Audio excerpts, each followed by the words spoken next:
Live from Washington, I'm Aisha Tanseem and you're watching Access Point.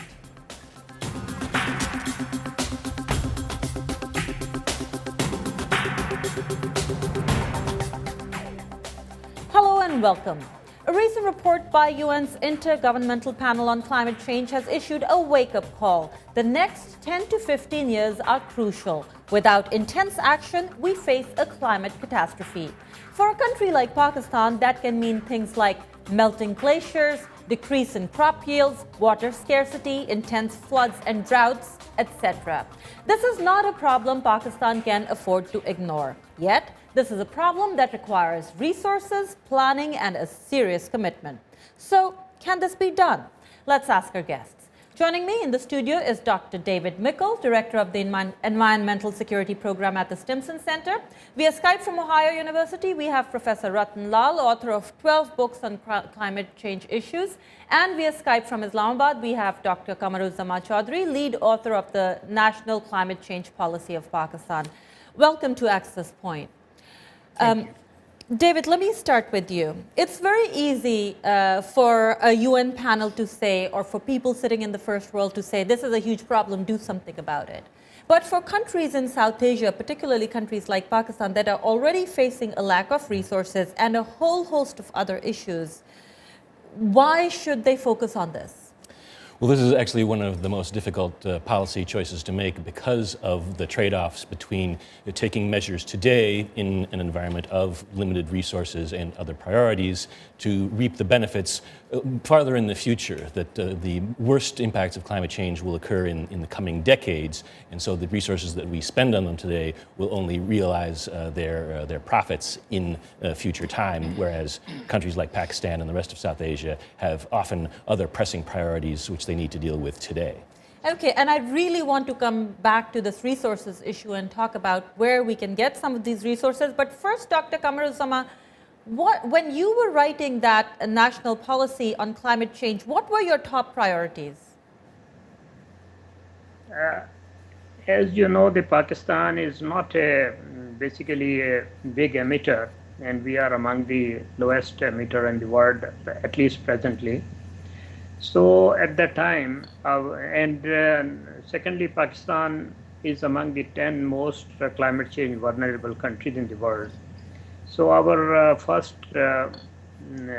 priority and focus was on the adaptation measures. But as we are a responsible nation in the world, so we also could not afford to ignore the mitigation efforts. And we have given in our climate change policy the priority to both these areas. Okay. And let me come back to you. Professor Ratan Lal, add to that and talk about Pakistan. You've done work on South Asia, also particularly Pakistan. What are some of the most pressing issues that Pakistan or even other countries in South Asia like India and Bangladesh simply cannot afford to ignore right now? I have a different opinion. I think countries in South Asia, especially Pakistan, cannot afford not to implement something. And what I mean by cannot afford is there are win-win options.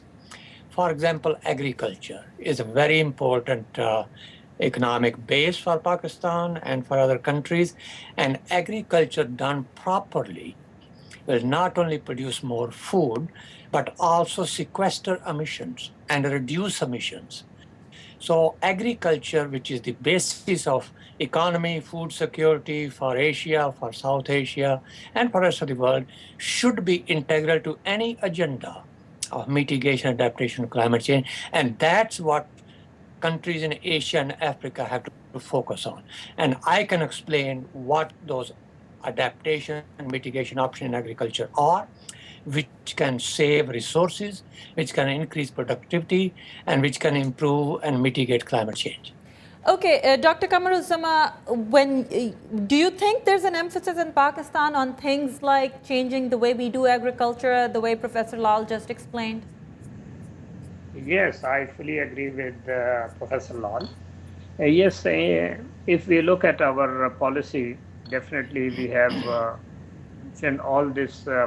We have a complete chapter on agriculture and forest, because he's very right that Southeast Asian countries and particularly Pakistan is an agriculture-based country. And whatever emissions right now we have 39% of the emissions are coming from the agriculture and forestry sectors present. So we have the policy measures. But the problem is that as we were discussing in the beginning, that Pakistan has the multiple problems, and particularly in the last about a year or so, government has, I think, to some extent, could not give the proper attention to the climate change issues because of the security problem, then the energy crisis in the country. So these are all such big issues that the government finding it difficult to find the putting a proper emphasis on the climate change. Though in the beginning they were, I think, very serious. I think in Pakistan is the only country where climate change has a ministry. I believe that none of the countries in the world have a climate change ministry, and except Pakistan.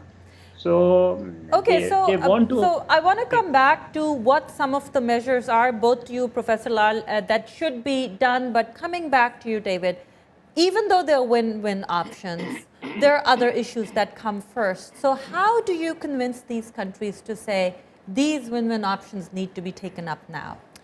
Well, it's quite right that even with the win-win options, there can still be distributional questions about who receives the benefits from a positive solution. But I think that Professor Lal is quite right in arguing that in many cases, countries like Pakistan and others in South Asia really can't afford not to take action. And I think that's where the building of public awareness and policy commitment to the solutions lies, is to stress, as this most recent IPCC report has done, the risks and the damages that could arise from unchecked climate change. And they impact livelihoods in agriculture. Has been pointed out, agriculture represents about a quarter, 22% of the GDP of all of Pakistan, and employs about 40% of all working age adults. So if we fail to take these steps, the impacts on the entire population, on livelihoods and communities across the country could be quite devastating. And you've worked on these countries. Do you think there's a strong enough public awareness campaign in these countries? That's an excellent question, and I would have to say I think that public awareness has certainly grown in the past years, but whether that translates into a policy commitment to take the necessary steps is variable depending on which communities, which measures that we're talking about. Okay, since we are talking about public awareness, let's talk about some of the problems and what can they lead to. Professor Ratan Lal, let's start with water, which for Pakistan and also for India is, if people think of water as a security issue, as just an agriculture issue, but tell me how climate change might impact the availability of water. Well, we know that the glaciers in the Himalayas are melting very rapidly.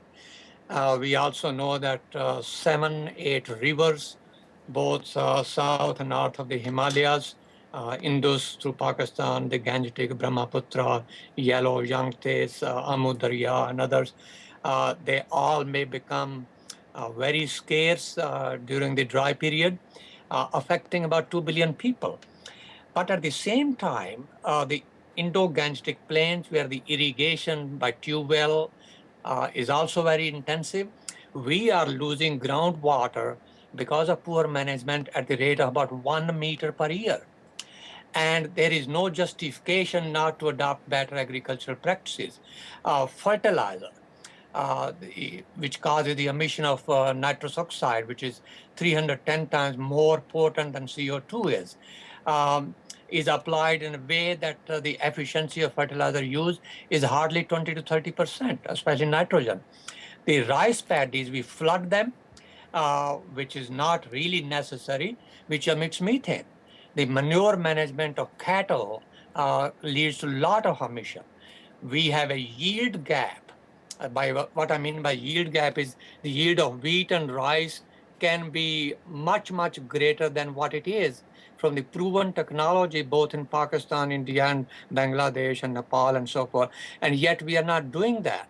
So what we call sustainable intensification. If we do sustainable intensification, not only we can avoid emissions, we can also sequester emissions in our trees, in our soils, in our wetlands, and the income, the poverty is really a major issue, and we can have carbon trading. We can go to the World Bank and say our farmers can sequester 1 ton of carbon per hectare. They should be compensated, paid, and World Bank as a biocarbon fund. We can go to EU and say our farmers and forestry people can sequester so much carbon, they should be compensated for ecosystem services they generate. So in my opinion, Pakistan particularly cannot afford not to go to United Nations and IPCC and say, look, we are going to improve our agriculture. We are going to maximize efficiency of our fertilizer, of our manure. We are not going to burn the dung. We are going to use it for and actually get some carbon credits. Let me come to you, Dr. Exactly. Let me come to you, Dr. Kamaruzzaman. Do you see the government focusing on this issue as intensely as it should? Yes. In fact, as Dr. Lal has pointed out about the glaciers melting, our 70 to 80% of our water resources are coming from the glaciers. And if these glaciers are impacted because of this warming, global warming, and of course, carbon sources are being deposited from the neighboring economies on glaciers. So I think what Pakistan cannot, I think, have the solutions to these problems, even if we are doing this emission reduction in our country, that is not going to be solving our problems of the impact of climate change on Pakistan. So it's going to be, it's got to be a regional issue. It's not only regional, it's a global issue, and we all have. Let me come right back to you, Dr. Kamaruzzaman. He has literally hit the nail on the head. That's the fight on a global level, not just on a South Asia level.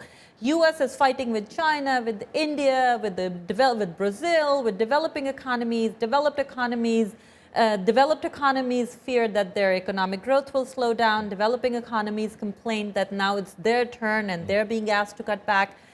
As he said, Pakistan, or any country for that matter, cannot do anything for climate change by itself. So how do you build those partnerships, and especially with neighbors that you don't always have the most friendly relationships with, as in the case of Pakistan?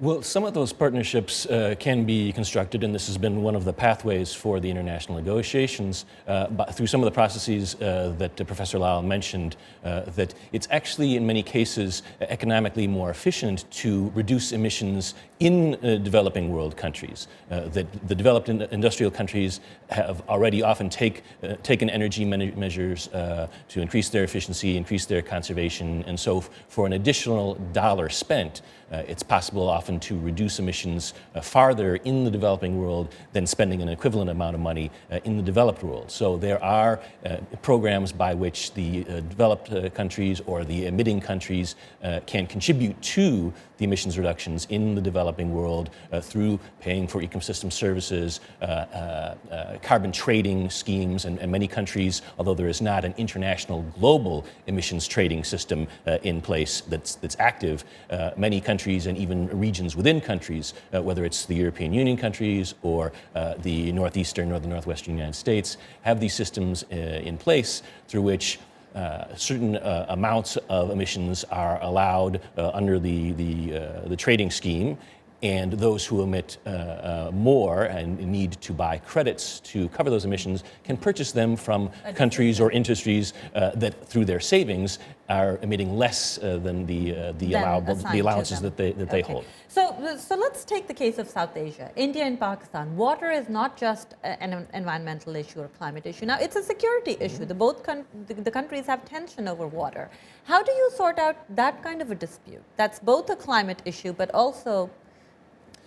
Well, it's actually interesting in the way that the security issue is potentially related to the climate change issue. That historically, India and Pakistan have often traded accusations about their respective levels of water use, their respective levels of efficiency. There is a lot of water loss, for instance, in the Pakistani system, leakage from unlined irrigation canals or water that evaporates into the atmosphere. So India often will launch the accusation that if Pakistan would simply use its water more efficiently, it would be under less stress. Whereby Pakistan often suggests that India is using more than its allowable amounts of water upstream. But climate change places pressure on the whole meteorological, hydrological system, and it's also, as has been pointed out earlier in the discussion, the contributions of India and Pakistan to the global climate pressure are much less historically than the damages and the impacts caused by the developed world. Yeah. So climate change is a problem for which neither country is directly responsible for the impacts on the other. It's a shared mutual concern. But they'll both suffer the consequences. And they will of- both suffer the consequences if they don't take coordinated measures, which could include increasing their knowledge of the impacts of climate change on the glacier systems. How will flows be altered? What collaborative measures might be taken to address the changing some needs of these society? things. Okay. Dr. Kamaruzzaman, according to World Bank, Pakistan's crop yields, they said South Asia, which includes Pakistan, crop yields could go down by as much as 30%. Is that somewhere on the government's radar and serious planning being done about it? Yes, you are right. I think everything is on our radar, and the government is trying to develop a vision for 2025. And in that, I think they are taking care of all this, the projects of reduction in the water resources, and they are trying to, in fact, whatever conservation measures Pakistan can take at its own are being taken. We are trying to improve our irrigation systems. We are trying to improve water management practices in irrigation, water losses, but this is a gradual process. You know that for that we need to have a lot of investment, and which probably government is trying to arrange that. But whatever similarly they are trying to focus on the development of small hydro power projects. There are, I think, 30 to 40 small hydro projects are in different phases of construction. They have already announced some solar energy. So let me come back to you. You're saying the government is doing all that it can to counter some of these. But there are problems that we see in Pakistan that are exacerbating. For example, deforestation, that's partly responsible for climate change, but is also affecting erosion and floods and all these other things. And we see that happening more and more in Pakistan. We have only 2% or even less than that forest cover in Pakistan. No, I haven't said that Pakistan government is doing all what it should do. It is trying to, I think, move in the right direction, but I think sometimes it is difficult for them to give more focus on climate change issues in the presence of many other bigger issues and crises in the country. But similarly, I think as far as the forest you have said, yes, I think this is a problem because of economic reasons. I think some legal cutting of forest and deforestation is going on in some places, but I think the media these days is very active, and whenever any such occasion comes, I think the media is very active and highlight this, and the government normally try to take the appropriate action. Okay, so Professor Lal, here we are back to the same problem. Yes, climate change is a huge issue. It's going to get worse in the future. We talked about up to 30% decrease in crop yields, and yet there are other bigger issues. So how do you, A, raise public awareness, and B, convince the government that this issue needs as much attention and it needs resources? I think that's very important. First of all, let me get back to what Dr. Chaudhary said, that forests are very important. He's absolutely right. The lower Himalayas and the middle Himalayas throughout, all the way from Afghanistan to Cambodia, is completely degraded, is in a very bad shape. And, 3-4 years ago, Pakistan, Punjab, Sindh area had a very severe flood. And at that time, I had a great honor and opportunity to discuss this problem with our former Vice President, Al Gore, who wrote a book called Our Choice. And in that book, there is a chapter on forestry. So we had a very good feeling is that the middle and lower Himalayas, which have lost the major forest, which is the principal cause of erosion and sedimentation, is the principal problems of flooding. We as a region, all the way from Afghanistan to Cambodia, every countries in between 7, need to do something collectively on that, and have our young people involved in issues of afforestation. The other regional part, which is very important, is there is a project called, there's a problem called Asian Brown Cloud, ABC. What it means is that the Indian Ocean between, let's say, Iran and Khadi Forest and the west coast of India is covered by a soot, and Dr. Chaudhary mentioned that, which really is because of the dung and crop residue and traditional biofuel which we use for cooking and so forth. And it is impacting the monsoon, it is impacting the health of the people, especially the mother and children sitting in unventilated condition. It's affecting the climate change. Again, as a region, we should do something about it. Improve the utilities provided to urban and rural, especially rural households. So when you say, Professor Lal, when you say as a region we should do something about it, what forums would you recommend for such regional cooperation? Very easy. One is the dung which is being used, and it should be used as a fertilizer, not as a cooking thing.